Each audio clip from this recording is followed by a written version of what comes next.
Well, good morning. Thank you all for being here. I know if you're on continuously, it makes for a little bit of a long morning, but I'm glad you're here. We have a pretty good group. So my name is Yukio Okano, and I am the president of your board of trustees. So thank you for coming to our congregational conversation today. And the topic of our discussion is the financial life of UUCV.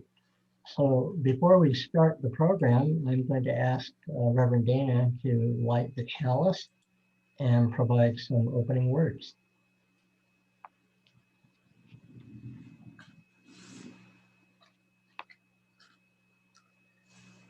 So let us arrive here in this space together. Just breathe for a few moments together.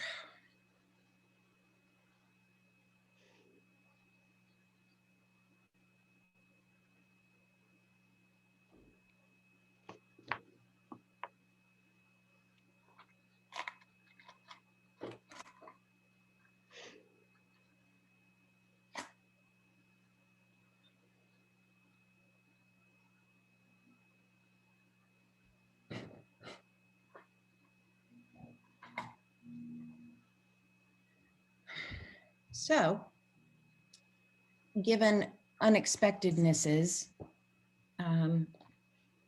this morning I did not quite the open and point method of finding a reading. I did look to the section called Beloved Community. And these words are at the top of that page.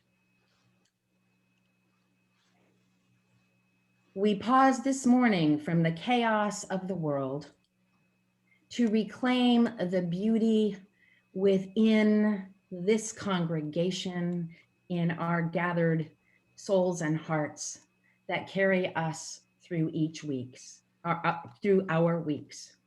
We lift this community onto our shoulders with pride and grace-filled expectation for our children and our children's children. And ultimately, this community is here for us now because of those who came before, and we are thoughtful, careful stewards of the mission of this congregation, including its financial resources, so that it will then be here for our children's children's children. And given the chaos of this morning, I thought that that was kind of a perfect way to begin this. Thank you, Reverend Dana. Allow me to provide a little bit of context for our meeting today. Congregational Conversation was started a couple of years ago under the leadership of Brian Buck, our past board president. The purpose of these meetings is to address important issues in a timely way. Most of the meetings are focused on the budget and related financial issues. We've also talked about things like the capital campaign to raise money for the church sound system. The board feels it is important to have these conversations so that we may understand how all of you feel about important church issues. Church communication tends to go in one direction, from the leadership to the congregation. So we want to promote good communication where members and friends can express their thoughts and ideas to leadership. The focus of our meeting today is how the church is doing financially. As you know, the church year starts on July 1st of each year and runs to June 30th of the following year. The board believes that it's important for the entire church community to understand where we are financially and to have an opportunity for input. As Reverend Dana has said, we want the budget process to be open and accessible to everyone. I want to thank David Smith, who chairs the Finance Committee, for being here to present information. Today's meeting has two main parts. The first section will be a mid-year budget review for our current church year, 2020 to 2021. So we're talking about our financial status as of December 31st, 2020. The second section of the meeting will focus on a preliminary look at the 2021-2022 budget that starts on July 1st of this year. So before I turn the meeting over to David, let me mention there are 3 ways for you to ask questions. Number 1 is to use the chat box in Zoom. And I think all of you know the chat box is at the bottom of the screen. You can also use the Zoom raise your hand option. And I think for most everybody at the bottom of your screen, there is a reactions little section. And within that, you should have a raise your hand option.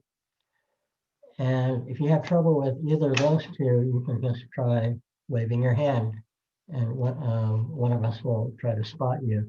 So Brian, Buck, Kitty, and I will try to keep track of the questions that come up. Now, I'm told that if you're joining the meeting by phone, and I'm not sure if there is anyone here on by phone alone, star 9 will raise your hand if you're on the phone, and star 6 will unmute yourself. Star 9 to raise your hand, star 6 to unmute. David has said he's willing to take questions as they come up. There will also be a question and answer period at the end of each part of his presentation.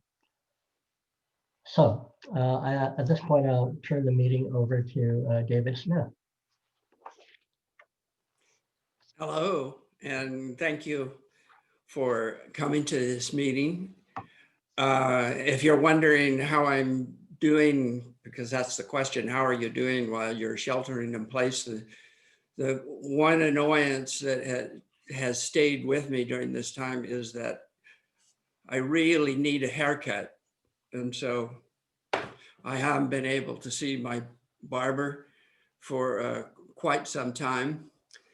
And I would like to say that you made my day today, because the number says there are 55 people joining this conversation.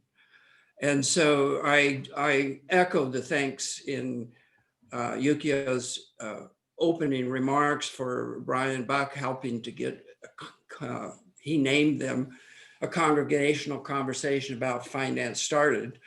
I would also like to give tribute to one of the best teachers I've ever had in my life, who taught me how to do the work that I do in the finance committee, and that's David Frank. I am not and was not by occupation an accountant, so all that I have learned was from working with David Frank and other people in the finance committee.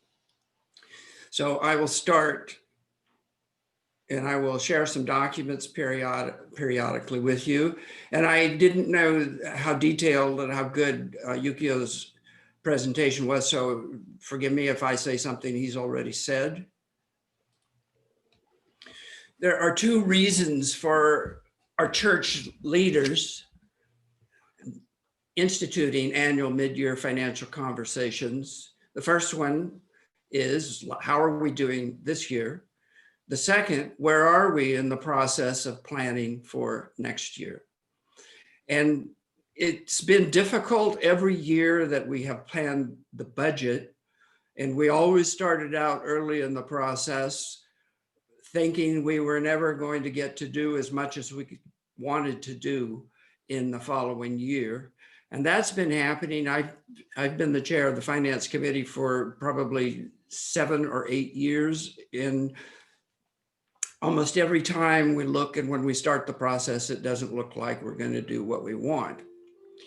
But I encourage you to set aside, when we move to the figures or to the first draft of the budget, set aside your fears for the year, understanding that a lot happens between this meeting and when the budget is finalized by the board to present to you. And remember, this is not a proposed budget created by a finance committee or a budget team or any small group of people.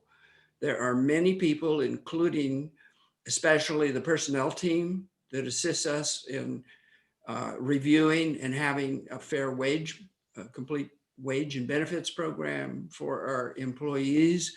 We will survey the people who are team captains and committee chairs for the amount of money that they want. And then we will also have a meeting on May 2nd to show you what's happened to this sausage that we've been making for 3 months from what we started today. What I show you as a proposed budget for today is a rough draft, and lots will happen between now and the time that it is completed. I'll also make a few comments about the generosity team that has existed under 2 different leaders for 3 years and didn't exist before that. They will play and are playing a very important process in helping us understand and construct the budget. So now I'm going to share my screen with you, and I'm going to start with the current year budget. And we do repeat this because almost all of you are on a calendar year, and when you get to the end and you do your taxes, you start a new year. But this is like an institution. It's like government or schools with an academic calendar.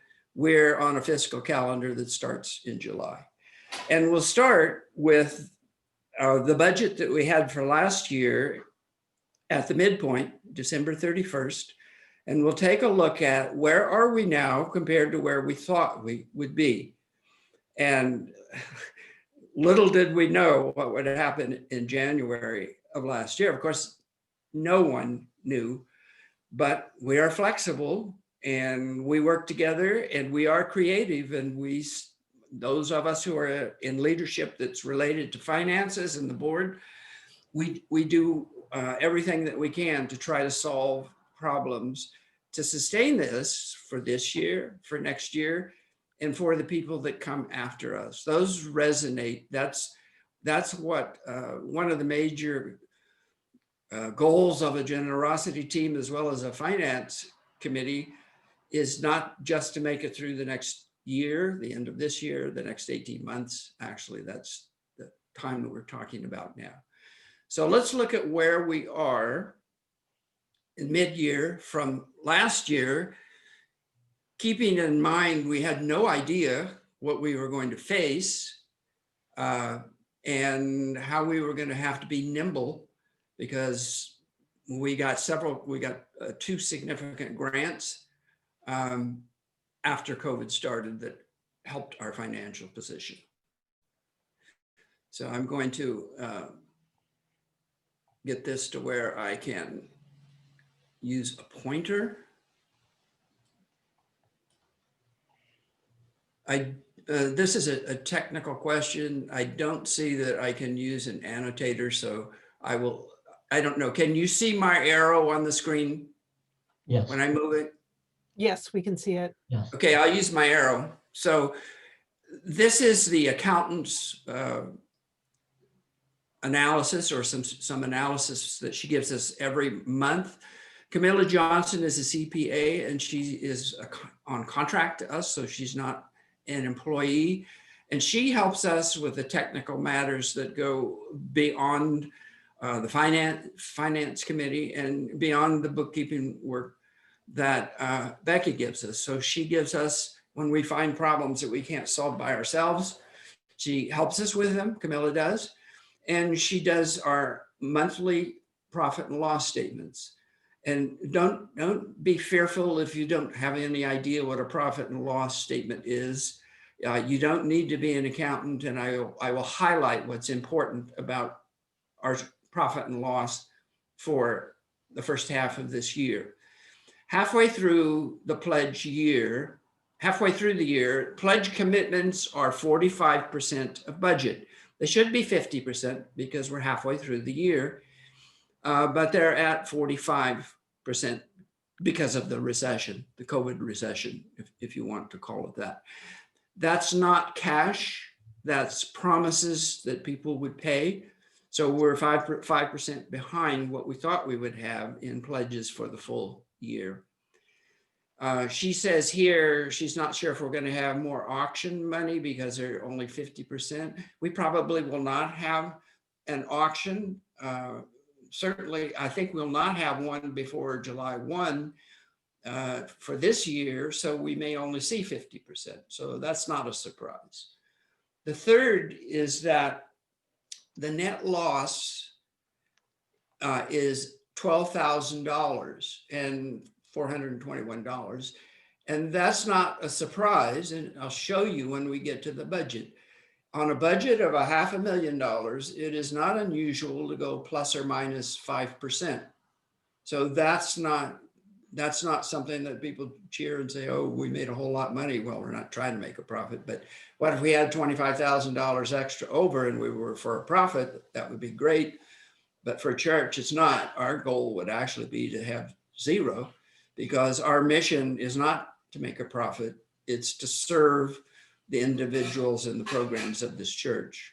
The uncollected pledge balance is 14,000. And that just means that either people are behind, some people are behind, or they only pay 3 times a year or twice a year or once a year later. And that's a low number compared to what it has been in many, many months. The last thing she says, that during the first 6 months of fiscal 2021, the investments held in our investment account and the United Church Fund increased by approximately $46,000. So here's an irony. During this miserable federal administration that we have lived through, the stock market made our investments that the church owns go up $46,000. And I saw that Ray Escobedo was one of the people in the audience for this meeting. And he led the investigation that led us to find investments that were socially responsible that people in the church would probably be satisfied with. I'll stop at this document to see if there are any questions about the Camilla Johnson's statements, and then I'll actually show you where our money is. So I'll pause. That's to move in my seat a little bit, drink water, and see if anyone wants to ask a question about that document, those ideas. Let that sink in your head for a minute. I see We Jim did not- Merrill has his hand up. Yeah, Jim. Whose question? Jim. Hi, David, it's Jim. Hi, Jim. I mean, that's very cheery that our investments have gone up, but those are really all unrealized gains. It's not like that's income coming to us, correct? With the caveat, if we need the money to get through next year, we can sell them tomorrow.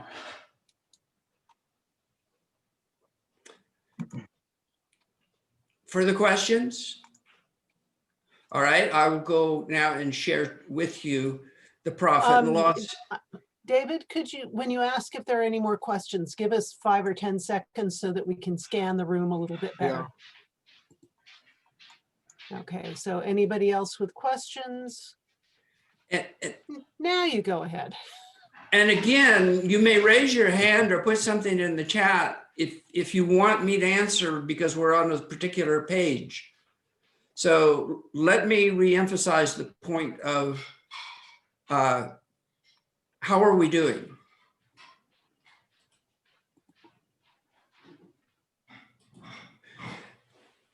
These are fund balances that people who are on the finance committee look at every month. And we take a look at where our money is. And the money in the top part of this is not related to how that money is supposed to be spent. It's just where we keep all our money. We have some short-term money and long-term money, like you do. You have your checking account, and if you're retired or preparing for retirement, you have your retirement accounts. It's all mixed in our cash investments and our stock and bond investments.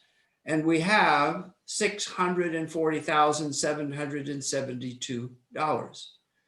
So as of the day this was created, that money that Jim just talked about being not spendable could be spent if we sold off. We have two investment accounts, one of them with the United Church of Christ fund that they created for their use in their social responsibility views are similar to Unitarian Universalists. And we have a Green Century Fund in this LPL account, which is a balance fund started by actually people who were conservationists who wanted an investment fund for themselves that didn't favor petroleum and the largest companies in the S&P 500. And so we have a significant amount of money there.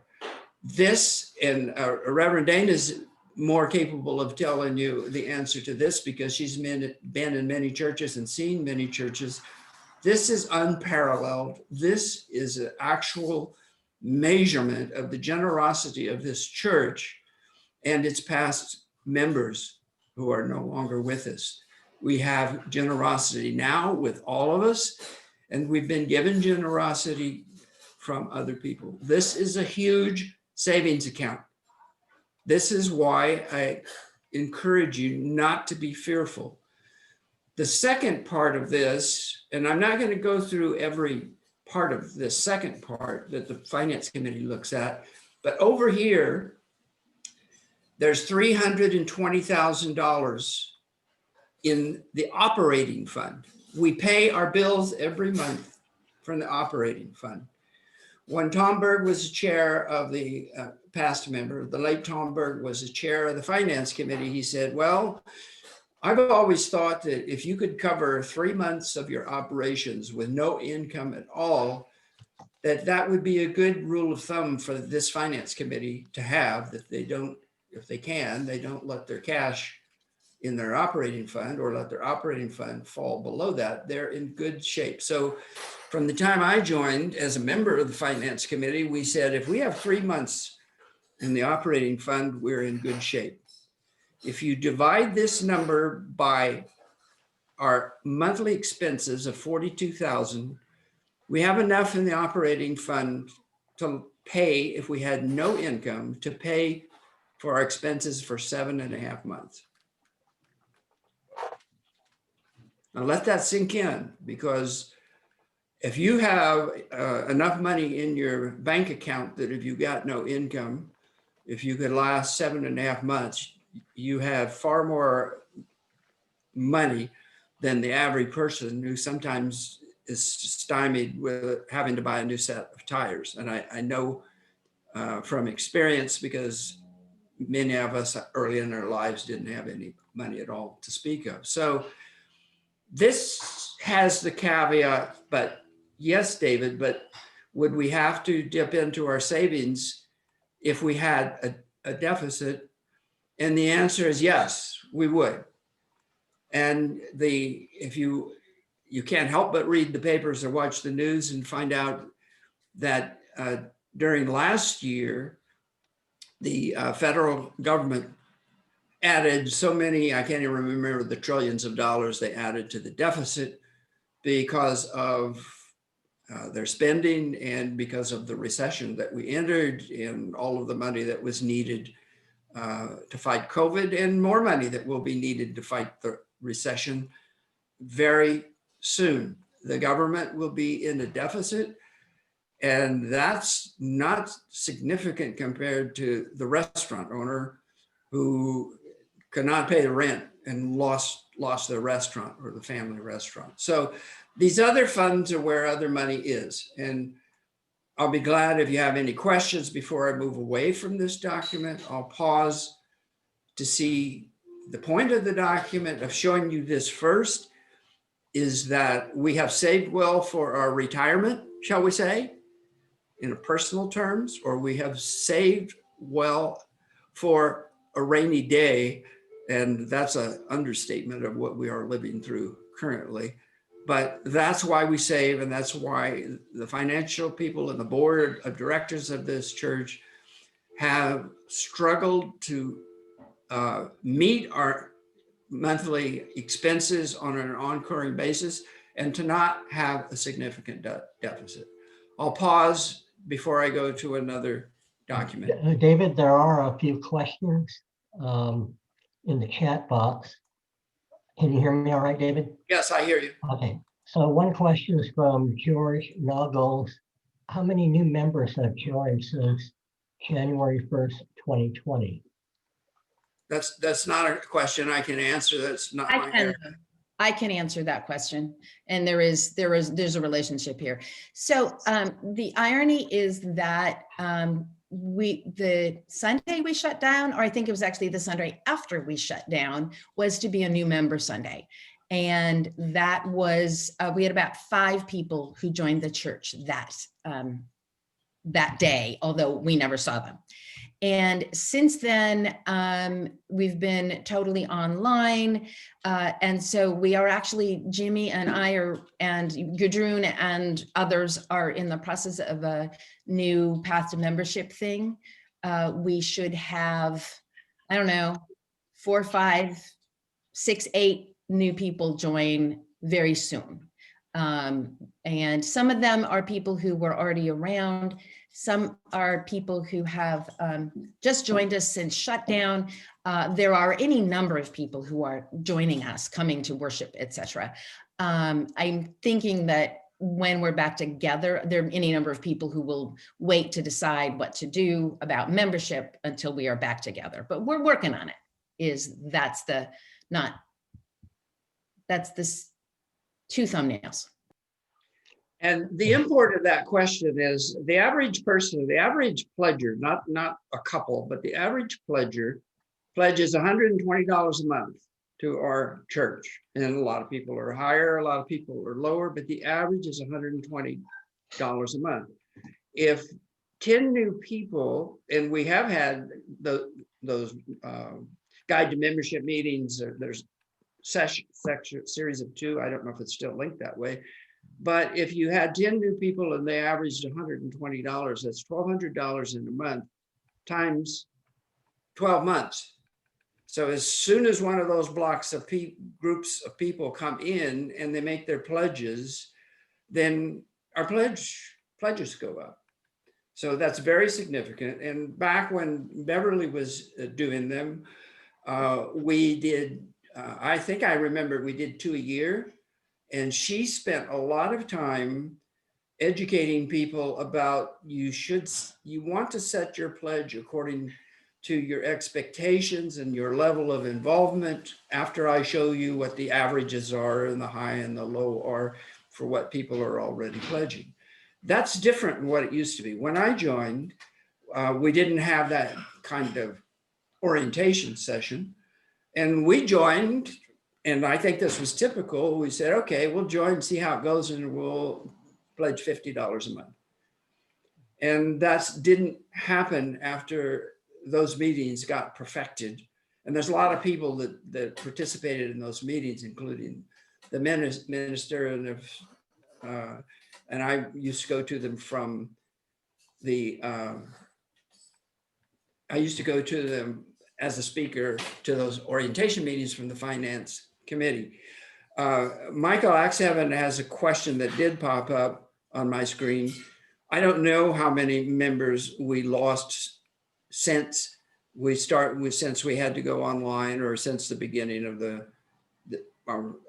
this year. Reverend Dana, do you know the attrition? I know of 3 people who died since this year started, or since our church year started. So the question, Reverend, Reverend Dana, is: do we have a number for how many people have left us, either through the 3 ways we Dana, you're muted.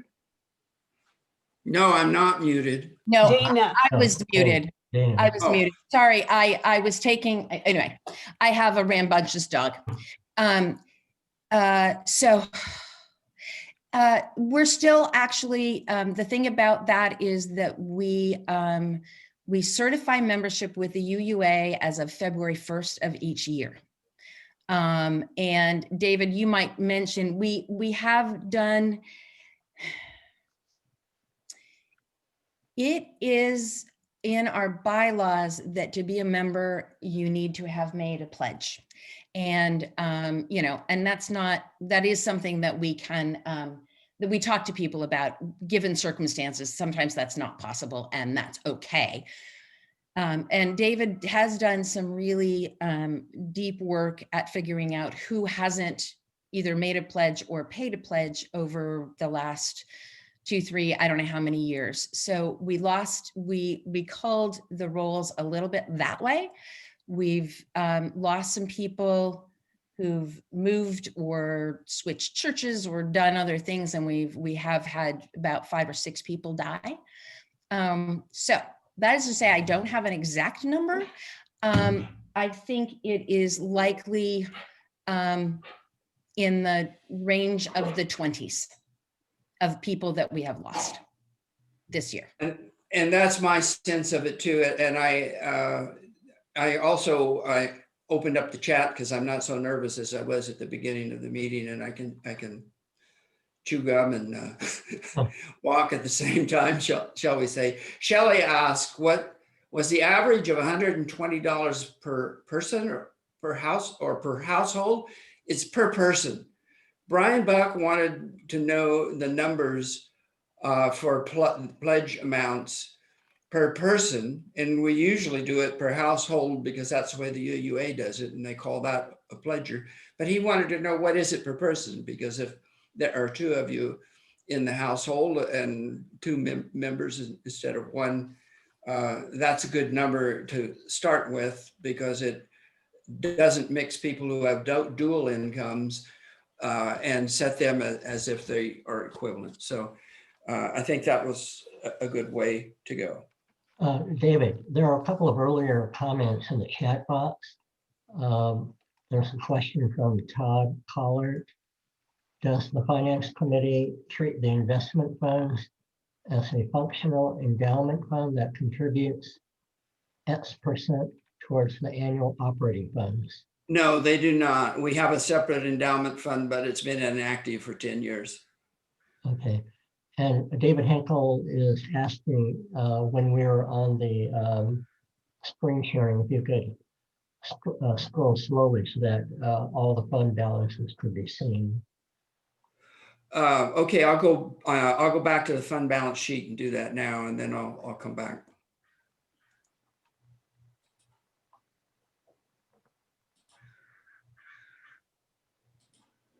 Now, these are the only 2 I was going to talk about for most people because it gets more complicated, but we do have a few members, or a small number, who are accountants who understand the whole thing, and even more than I do. These are all of the funds, and these are not bank deposits. These are where we have said this money is for this use. So the operating fund is here, 267,973. That's the money. Here's the balance over in yellow. So there's the money that would tell us how long we could pay all of our expenses if no one sent in any money for month after month, and we have 0 income, which is inconceivable unless we completely stopped operations. The largest fund beside that one is the $220,000 in the legacy fund. And the legacy fund has some restrictions that the Board of Trustees has put in place about not easily transferring large amounts of that money in to pay the monthly bills. So when we received an inheritance of $500,000, it was on everyone's mind, let's don't blow through that money in 3 years and have it gone. So money was transferred into a legacy fund. It is not an endowment. If we had to, we could spend all of that money, but we don't want to. It is not good accounting practice to spend all of your savings account just because you have the money there. So this is not a true endowment, but it is restricted. And the board would have to take action. And if they were going to take a large amount, a huge amount out of that for some purpose, it would be, the congregation would be, certainly be informed about it. And that might happen. But under current circumstances, if we have a deficit next year, the money would just come out of the operating fund, because we've got more money in that fund than we said we were going to spend on operations. I'll pause to see if there are any additional questions about this document. And I'll drink some water so that it won't be. If I were on the radio or TV, it'd be called dead time. And after watching lots of Stephen Colbert during the last year, he does have lots of dead time, but he talks to his family members because he's shooting with his wife and his son in the room. David, this is Brian. There is a question from Shelley, and it's, I am still not understanding how to include UUCV as a benefactor for investments such as IRA accounts. What tax ID number and other information is relevant, please? If you prefer, you may email me, and she leaves. Right, that is a part of what the generosity team does, because people can make special gifts. They can make them in their will or their trust or their IRA or their life insurance.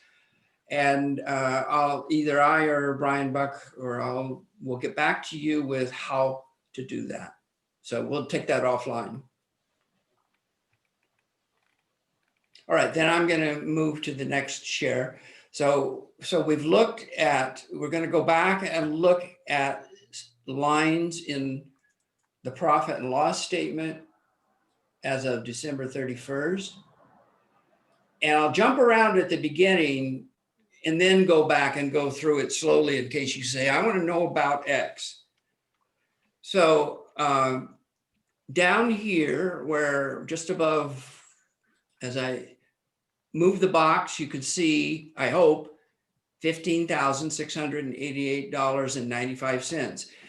We thought we would have that deficit at the end of the year. So where we are now is $1,365.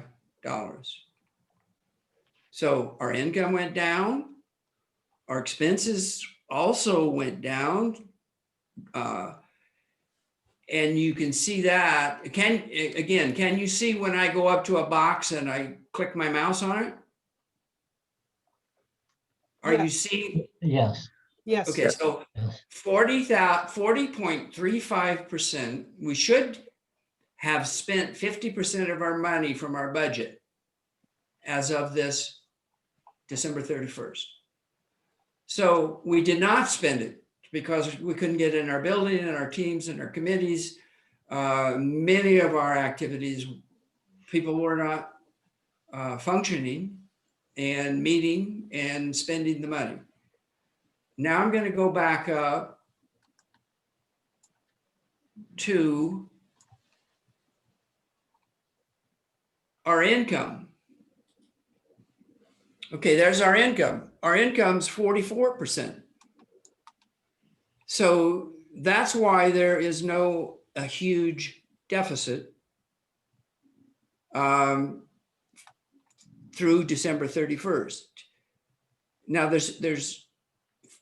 there's more than meets the eye on a profit and loss statement, because we got two grants during the year after COVID started from the Spirit Level Foundation, which is a foundation of Los Angeles and related close by counties of Unitarian Universalists, whose goal is generosity to the churches in the areas.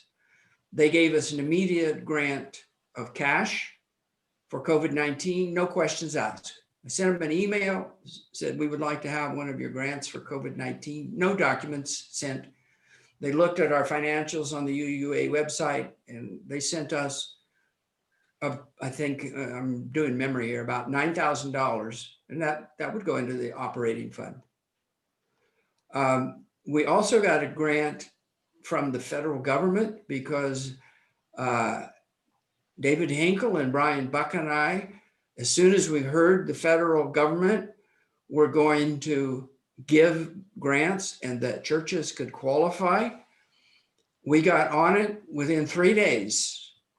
And with David Hinkle helped me with how do you fill out the forms? What do you do? Camilla Johnson helped me with providing the payroll forms. So we got, and these are not showing up as income, we got $9,000 from Spirit Level Foundation. We got $42,000 from the federal government PPP program. So you can add those to our financial resources. We got them. We also got a special grant for social justice. So if you, as I scroll down, so as not to give you whiplash, if you have something, put it in the chat. I can't see the chat when I'm Right. doing this. Yeah, David, Michael Atson has a question. Isn't the big reason we have a deficit is that our DRE left? That's the question. We do not have a deficit. I'm covering our current year and we do not have a deficit. Okay. I'll show you that after I scroll down so I don't give you whiplash going up, down, but I'll show you that. Can I just say, I think Michael may mean why we don't have a deficit, as big a deficit as we might. Rather, we have because of that. I think he may mean that we're, part of why we're in better shape than expected has to do with that position. How much does it have to do with that position? I did not understand that to be the question, so that's why I answered it. If that's your question, Michael, why are we in better shape on our budget than we thought? It is because we have saved about, let's go to that. I don't know if that's your question and you still may ask, but here is the answer. We should be at 50%. So that question, if you had answered that, the reason we have an insignificant deficit for our current year is that we have a religious education coordinator. I've changed the title over here, but when we wrote the budget, it said Director of Religious Education, which was 35 hours at pretty high, almost the top of the scale for a DRE. And now we have 25 hours with someone who is just starting with this. So yes, I hope that answered the question that Michael wanted to get to. Michael acknowledges that he got his answer. Okay. We have a comment and a question from Jim Merrill. Jim writes, for example, Kitty and I pledge as a unit, so our monthly pledge would be divided by 2 to get the sense that Brian wisely wanted. Erin, while she's in our household, is a separate pledge here. Do we anticipate another PPP grant in the second round? Okay, there's some introductory information and there's a question. Let me get to that when I get to next year's budget, if you can hold that, because it's included in looking at the first draft of next year. So I won't skip it because it's a huge issue. It's $42,000 and it could be as high as $65,000 based on some technicalities, but I'll come to that when we move pages. So now I'm scrolling down and any place, especially underneath the lines, you're looking at the subtotal for an area, but any place you see less than 50%, it means that money has been spent at a lower rate. And staff and ministry is at 43%. You would expect our utilities to be down, and they are. Finally, our electric bill is, and having our solar electric plant is showing results. But look here, this is really significant. Enriching our shared lives, although the amount of money is not high, these are almost all related to activities inside the building. And so, with the exception of worship, but we don't have our exercise classes, which were very robust, and they provided both income and expenses. We've not had staff for adult programs because we weren't in our building and didn't need childcare. So we're underspent there. Growing our gifts, we're low there. Stewardship committee, now called the generosity team, didn't spend their money this year. They might spend some money. I think they will spend some money because I know when we get to next year, I'll talk about that. So David, we have Yes. a couple of questions. yes, Hold on, let me get back up here. From Dennis Charles. Please explain the expense for RE aides now that we are closed.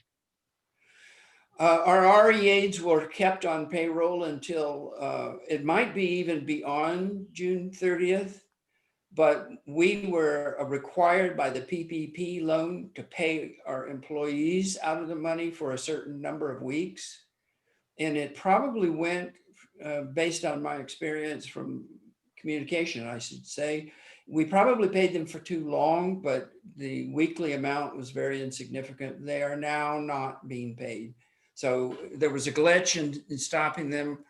I can't remember how many weeks we had to, or months we had to pay them to qualify for our grant, being a grant instead of a loan. But we did have to keep paying our employees, and we did, including the aides.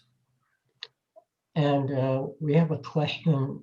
I'm not sure who it's from. It's TCHRMKL. This information sounds different than the generosity meeting information. Did you get new information?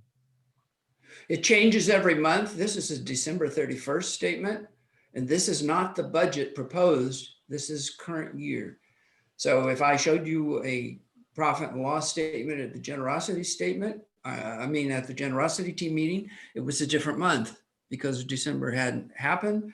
But in just a minute, I'm going to go to next year, and Yeah. you may see the answer there. That's Mary Lambert. Oh, okay.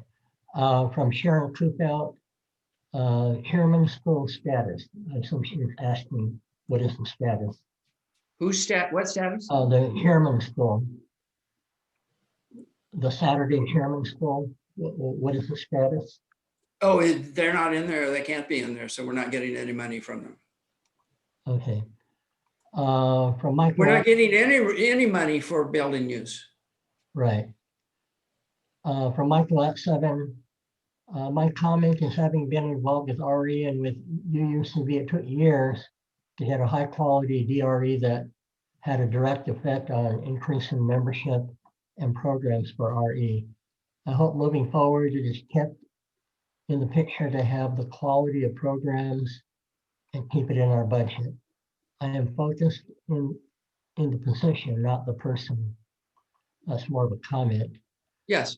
And from Jim Merrill, we need to give thanks to the building and grounds folks who help us take care of those circumstances when our utility billing is higher than it should be because of equipment anomalies. Regular monitoring helps us realize our utility savings from being shut down. That's more of a comment. Point taken. Okay.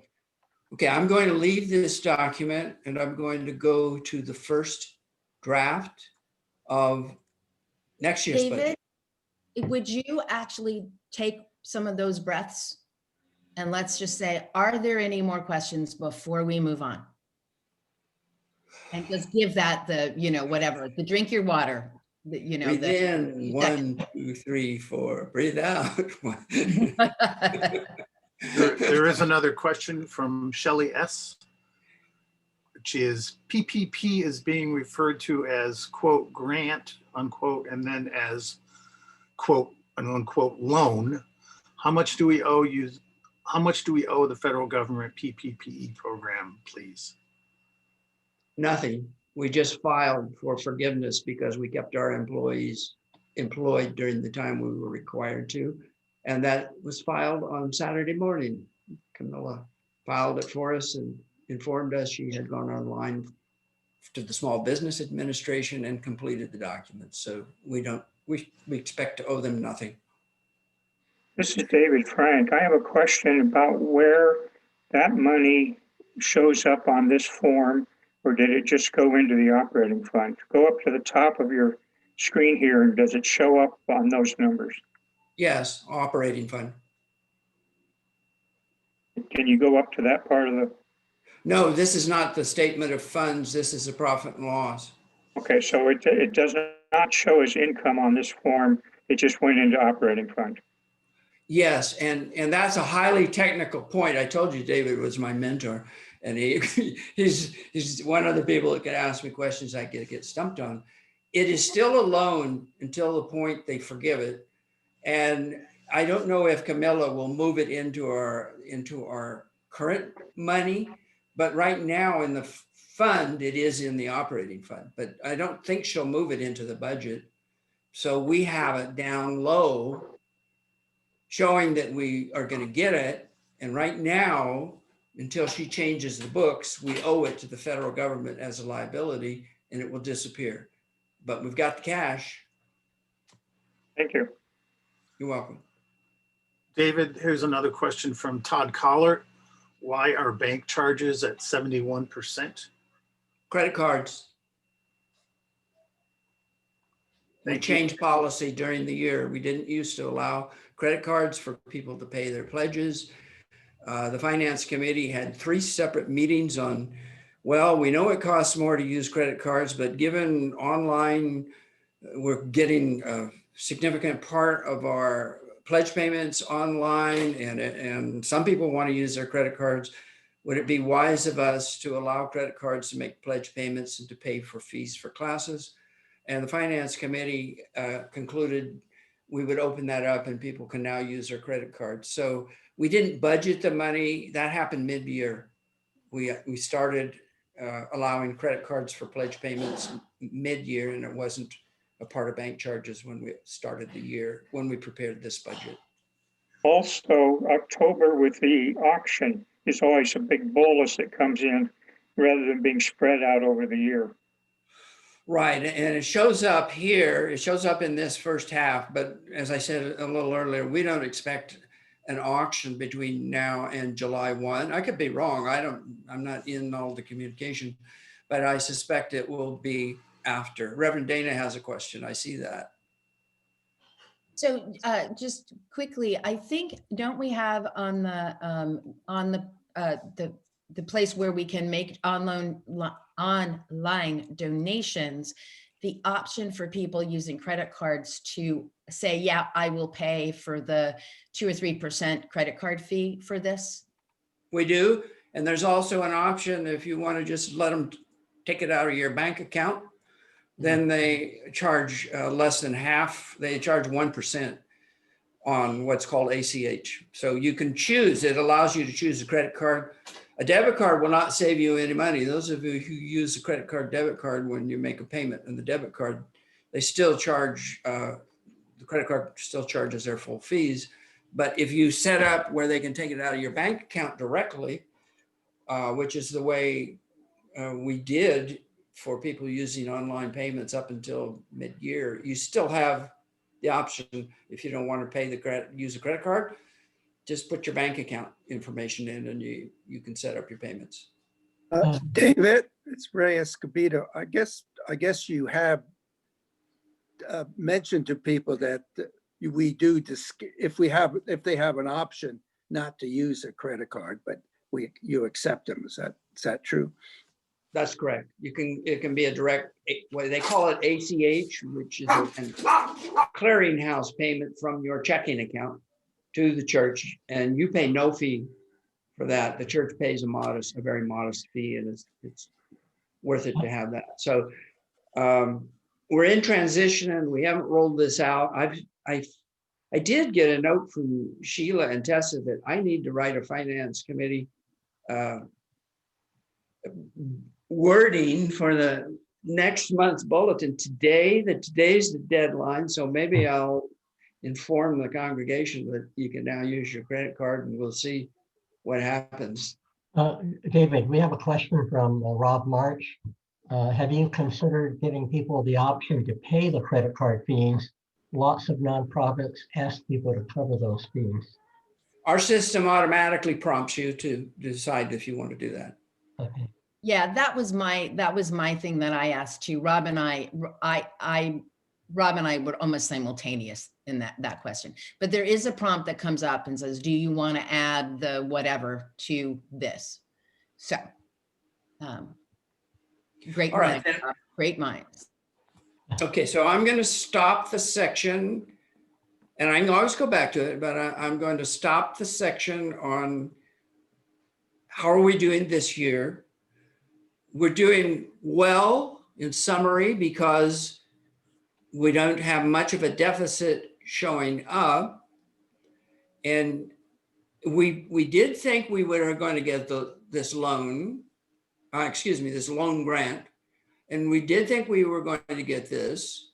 So it was included in there. So in addition to that, we are in good shape this year. And there's nothing in the numbers that say, well, we will not be in good shape for this year. So now let's look at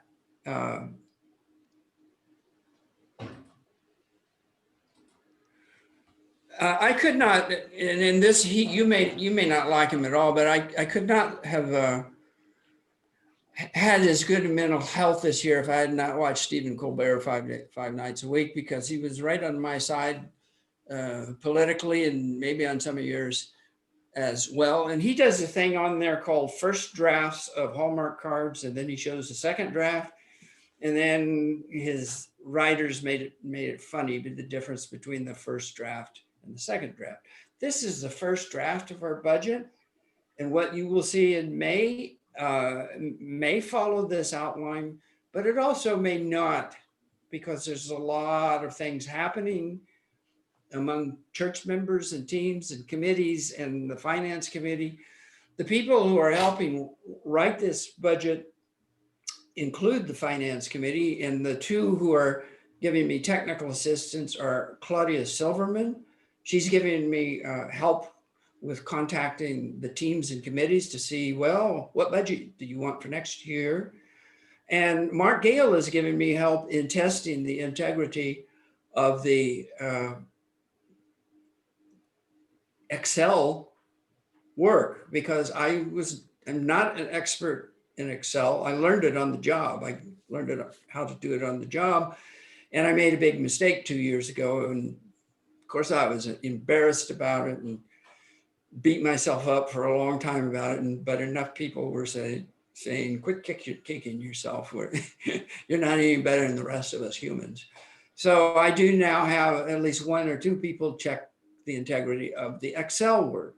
We also have a new visitor to the finance committee who may become interested in becoming a member. And so Sandy Atkins has showed an interest in it. So the finance committee will also have 2 meetings with the personnel team. We don't just look at our salaries for last year and say, okay, everything is fine. There are comparisons made about benefits and salaries. And we have always gotten strong support from all of you people watching this, participating in this today. Not everyone, but the majority of people said, yes, we don't want to be like an average business in our employee packages. We want to be fair and good to our employees. And we expect to get good employees by paying not just the least amount we could pay for a new employee for a given position, which I'll admit that I have done as a business owner in the past. So this is the first cut. What if we do nothing? So there are this box. This is the Cliff's Notes version. And last year at the annual meeting, when we voted on the budget, we didn't even look at the detailed budget. Brian And I said, let's see if everybody's happy with the short version. And then we won't have to do the scrolling through the detail. And no one wanted to see the detailed one. So this is the very short version. And I'm going to go through it because there's not line after line. What do we think our pledges will be starting July 1? Maybe I'll have to go in, but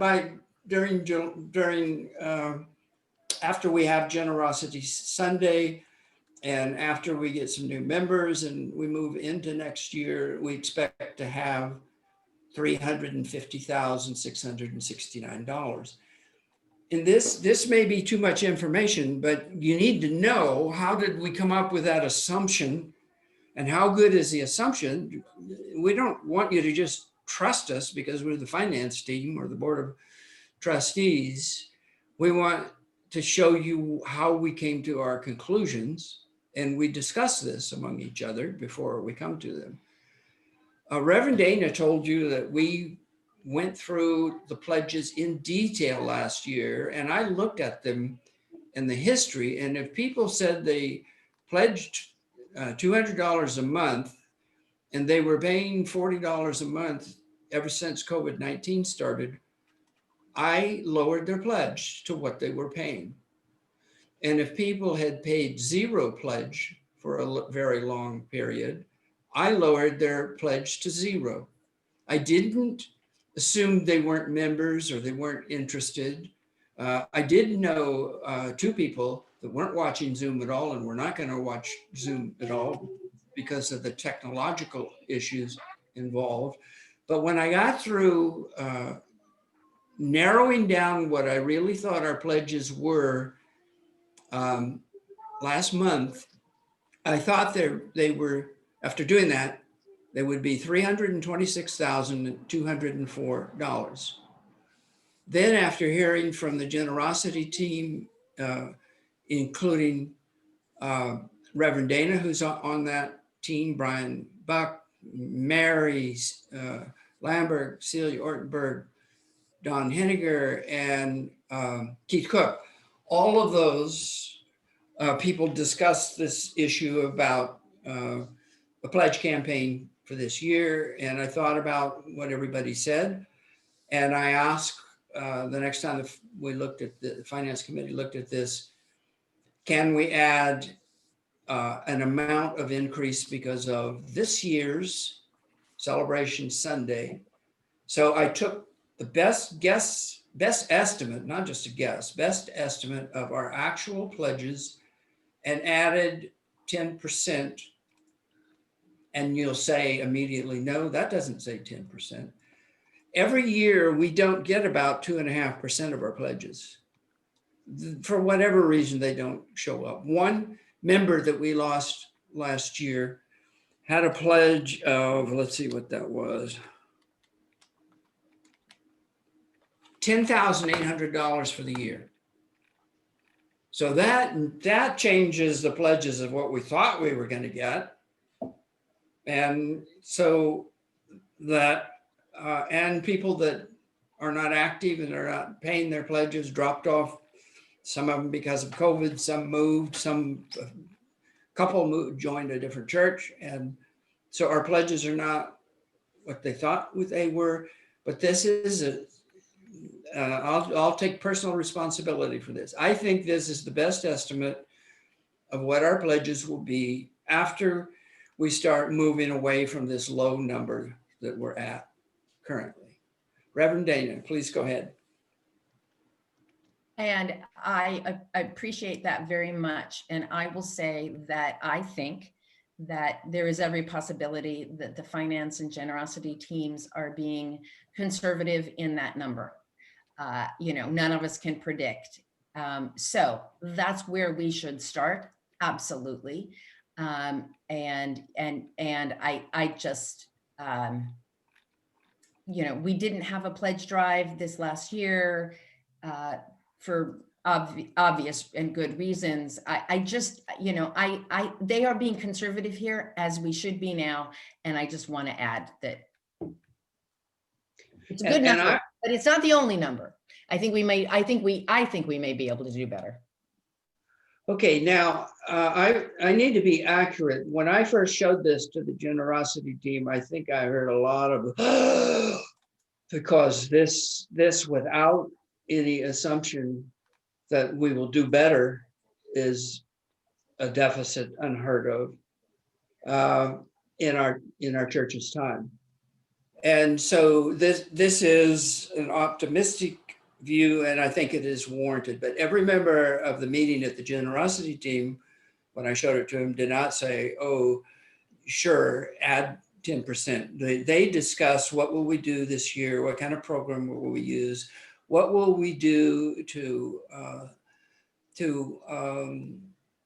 spur generosity of spirit, not just in money, because they're very much aware of the hardships that many people are feeling who depend on their employment. If their employment has been affected, it made them a very clearly being hurt by the recession we're in. So, and David, they all may be very right about that. I'm just offering that from experience and some other things. I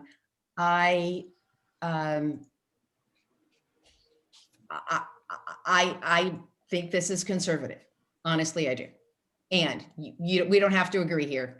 So that is not a criticism. That is, and I might be a pie-eyed, whatever, pie in the sky optimist. So for anyone out there who's not an optimist and you're always conservative and you always start with the least, then when we get to the deficit number, it will be higher. And I'm going to talk about deficits both in family budgets briefly, and in church budgets and in government budgets. That is the biggest assumption in this budget. And I agree with Reverend Dana, but everybody didn't agree at the first showing of this. And maybe even everyone on the finance committee would not agree, but this is where we start with, and it's up to our members and our pledging friends to whether or not they think we're all going to pull together and that's what's going to happen. We are going to get more new members, and those who can will increase their pledge, and those who can't, it's fine. These are circumstances beyond our control, these financial circumstances. So you can see, we have a budget of about $500,000 rounded, and our programs are paid for through our staff and ministry. So the people that work for us are a part of the people working together with all of us who are members and friends. And that's where most of the money goes. So you can calculate the percentage out of the total expenses, and it's 72%. So the big numbers relate to pursuing our mission and having a top level staff to help pursue our mission. So under this scenario, and if we don't get a PPP loan, and there's that question about, please remind me if I forget, but I'm not going to forget $42,000. I've been playing with numbers too long to forget 42,000. But if we don't get a grant loan like we did last year, then we will have an $80,000 deficit. Accountants hate it when I round off, so that's just to put my thumb in the eye of any accountants who are listening. It is 79,769, but it won't be that number no matter what, because everything changes and it won't be exactly, but that is larger than any deficit we've had. The largest deficit in my history with the finance committee at the end of the year was $26,000 or in a budget. And again, plus or minus 5% is not bad. That's $25,000. But this is big. And so the question is, to maintain the level of programs and employment hours and the things that are not in this bare level budget. And to look at, as we move through the next quarter, or the time that we get input from the personnel team, I don't know if I mentioned that it's Laura Farr and David Hinkle and Reverend Dana and the finance committee people I mentioned. I don't know if I missed anyone, but if I did, that's another part of my humanness. Now, will we get another $42,000? I don't know. I literally woke up at 3 o'clock in the morning and wondered, are we going to get the money next year? That's not the only time we kept worrying about something. But the new loan says you must, for this new loan or a second draw from your loan, you must have lost 25% or more in any quarter of 2019 versus 2020. And I've done all those calculations and it's right on the borderline. So I sent an email Saturday morning. I got the answer that we did have to qualify for that loss of income, or we would not qualify for the grant. So I emailed our banker and said, we are really, really close. Please let me know if it looks like we're going to qualify. And if he says we're not, then we probably won't submit an application and we will be on our own. I'll pause here for any questions or comments, because this is the heart of our problem for next year. One, we don't know when we're going to get back in our building. Number two, we don't know what the course of our pledges and our membership will take between now and July 1 and then beyond into next year. And number three, we don't know if we will qualify for the PPP loan grant. We didn't know last year if we'd get it, but we got on it soon enough and we did qualify. And if there's a chance we can qualify this year, then we're going to file an application and see if it shows up. If it does, then you can take $42,000 off of that deficit, because we will move that money into our operating fund and we'll have it to pay our bills with. So, take, again, rounding, take 40 off of 80 and you'd have a $40,000 deficit under the assumptions of this short, I call it Cliff's Notes. Probably some people in here don't know what Cliff's Notes are because they went to college after they were important. I don't know. Or you get the information online. So I'll pause here. That's a lot of talk. I've run you past an hour and now you know what it feels like to be a student taking classes online now from elementary school or kindergarten through college. It's a lot easier for the college students than the kindergartner. David, couple of comments from the chat box. Michael At7 and Ross Quinn had to leave, but they both expressed appreciation for all the work that you're doing and for all the information that was presented. And here's a question, I think probably from Janice and Ron Dallas. You mentioned no increases. Are there any decreases? Yes, I changed just a very few of them that show up in the details, but they're minor. Like we do not expect to get income for a full year from the exercise classes, and we also don't expect to pay bills for those instructors for half a year, and we don't expect RE aides to come back into the building except maybe for half of next year. But they were minor. There were no decreases for employee costs.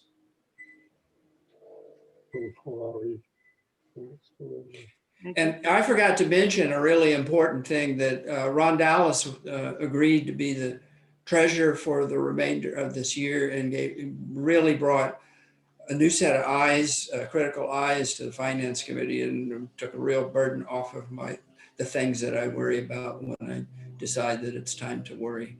I welcome you.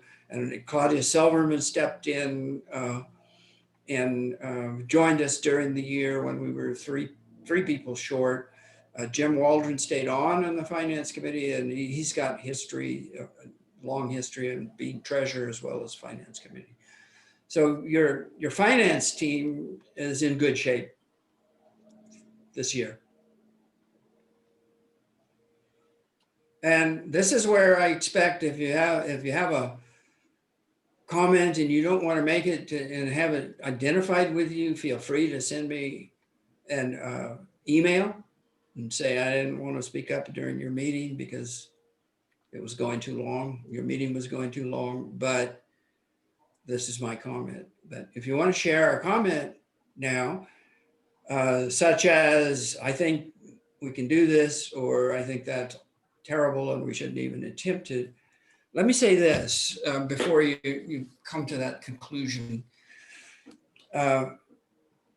No one watching this knew we were going to be devastated by COVID-19 and the recession and the unemployment that it has caused. And the federal government will add again in the next year, even more to the federal deficit to try to revive the economy. And I take this personally because when you are afraid about your finances, you quit spending money. But if everyone quits spending their money, then the economy itself will implode. The economy is healthy when it is healthy because people are hiring, people are able to buy takeout food, people are having landscaping things done to their house or buying a new mattress when they need it. Those things keep the businesses going and they have multiplier effects in the economy. But if everybody's afraid and they don't spend any of their money, or if the government's afraid to put enough money into circulation to get us out of the recession, we won't.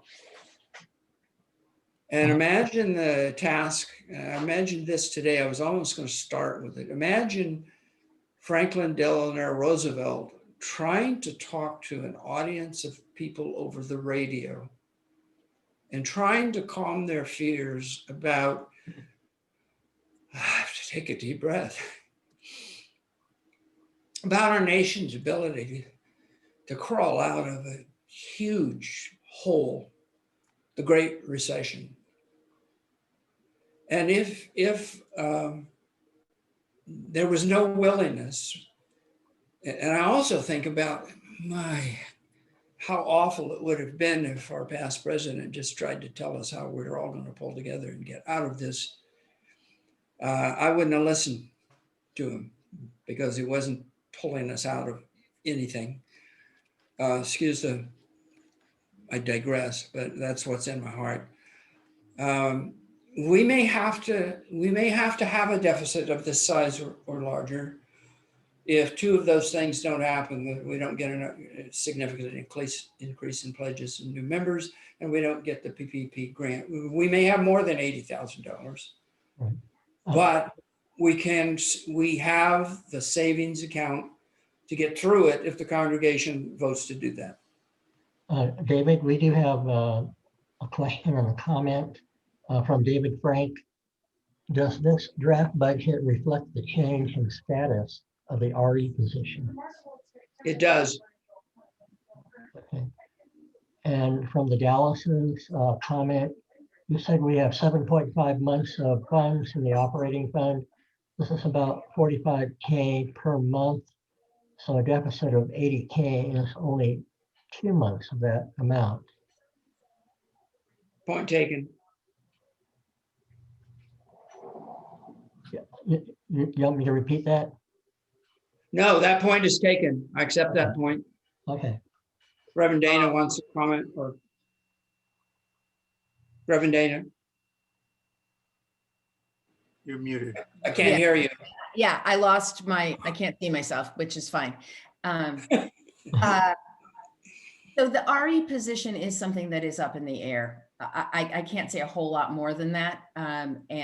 So, because we just don't know. So I just wanted to add that. Let me go to that point on the budget because it's been asked about. This is the detailed budget. This is the part that keeps people from wanting to join the finance committee, what we're looking at right now. So let's see what I did with that. And this shows you some more detail. This shows you a salary of $58,000 for a DRE, which was Emily. And this shows you current practice.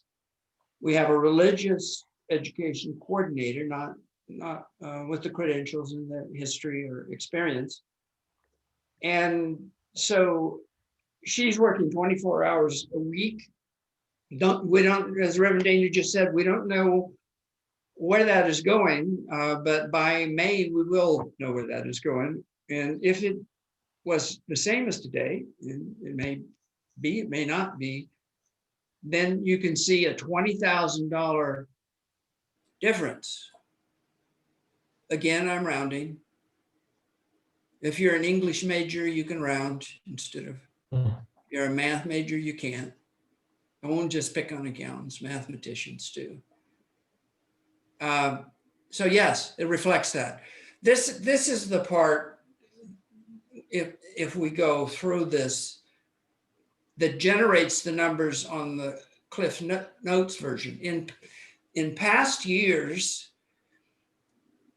before last year, and Brian's wonderful idea of, let's find it out if people really want to go through that budget line by line.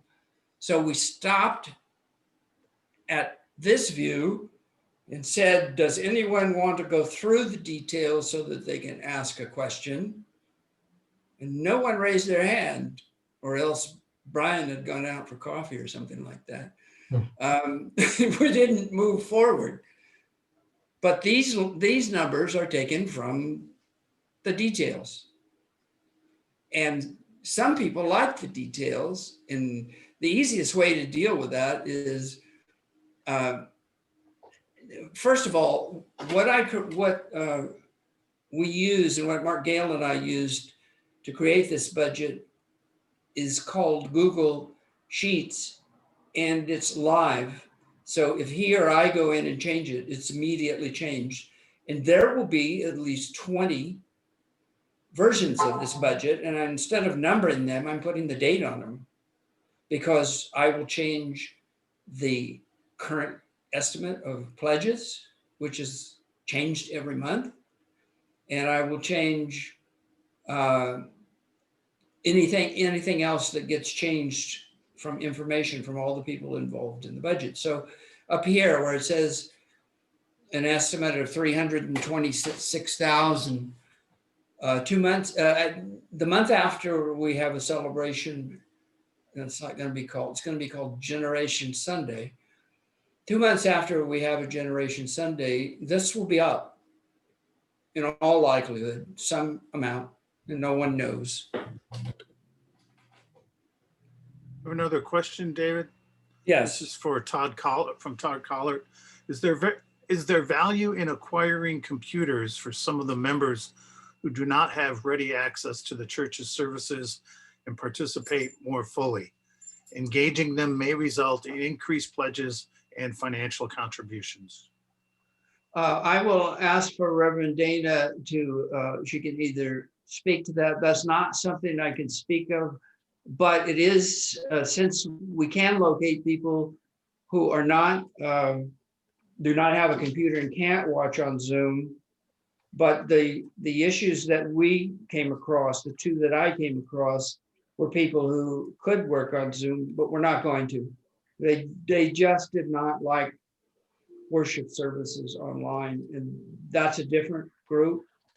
So I don't know the answer to who doesn't have a computer, and I don't have an answer to who won't watch Zoom services because they're uncomfortable with the technology.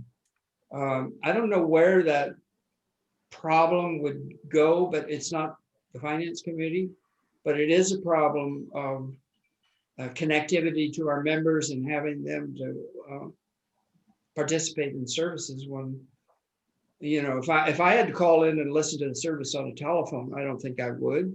So I understand that. That's a very, very. I'll pop in here just really quickly, David. That's a very intriguing idea. And it is, I agree with David, it resides elsewhere, it just in terms of program wise. And I am not aware that that's a huge cohort of people. And we will, from what I know, which is not everything, but is a lot often. So we will take that under advisement. And that's something that can be done in a survey, but the survey, the easiest survey, the fastest surveys to use are through email. And we do have a few people who don't use email. So that's, I don't know the answer, but it's a good point that the one case I came across, I'll just speak, I know this is going long, but I'll just quickly say, the one person who was a good friend who was not comfortable with Zoom, I asked her to work with me individually, one-on-one, and I worked with her and got her online to watch a Zoom by working during the week and saying, okay, here's what it looks like. Here's what you do. Here's how it works. And it lasted about 2 meetings. And then the person got frustrated with the technology and stopped attending worship services. So yes, we need to know the information about how many people is that? And it could affect the pledges, because if the first place where I see, and this is obvious, where people are not connected to the church is they quit making pledge payments. That's an early indicator of they're not connected in other ways. And I'll stop. I've talked and I've talked and I've talked, but I'll answer questions. I'm not too tired to do that.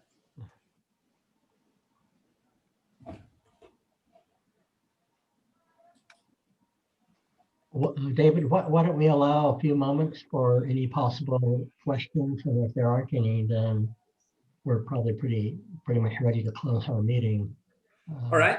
I'm watching the chat too. And by the way, when I was using my screen and Reverend Dana raised her hand, it said Reverend Dana has a question for you. So I could see the chat now. Right. So I don't see any further questions. So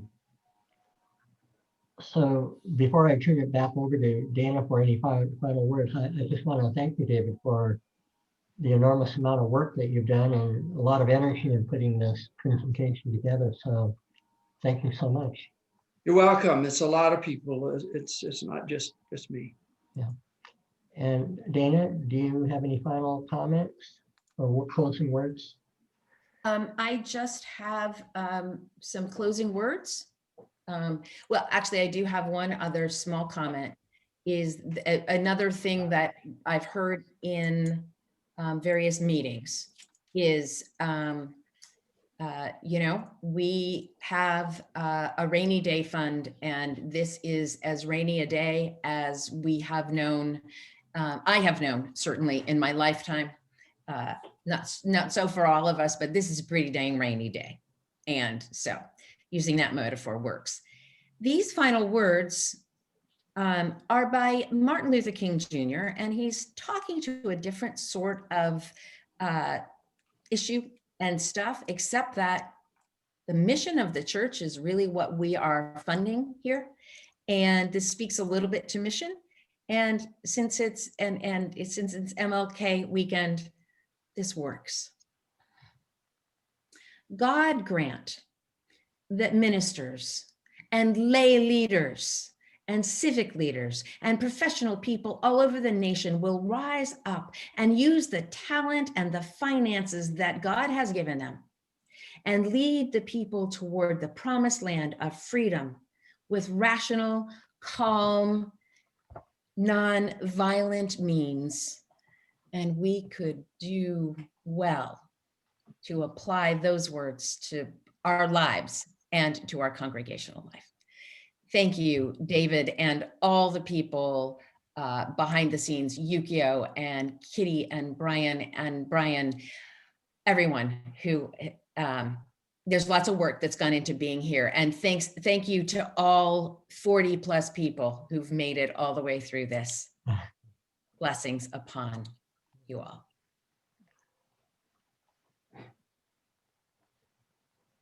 All right. Thank you all very much. And I guess we're done.